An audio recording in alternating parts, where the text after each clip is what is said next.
pagpapala sa pamilya. Pinagpapala niya ang tahanan ng mga matuwid. Kawikaan 3:33. Ang pagpapala ng Diyos ay hindi lamang para sa isa kundi para sa buong tahanan ng mga matuwid.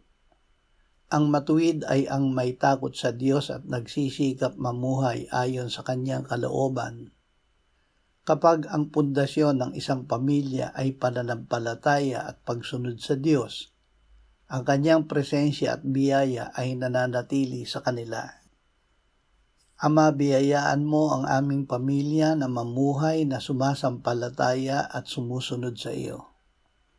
Salamat sa pananahan mo at ng iyong biyaya sa aming piling. Amen.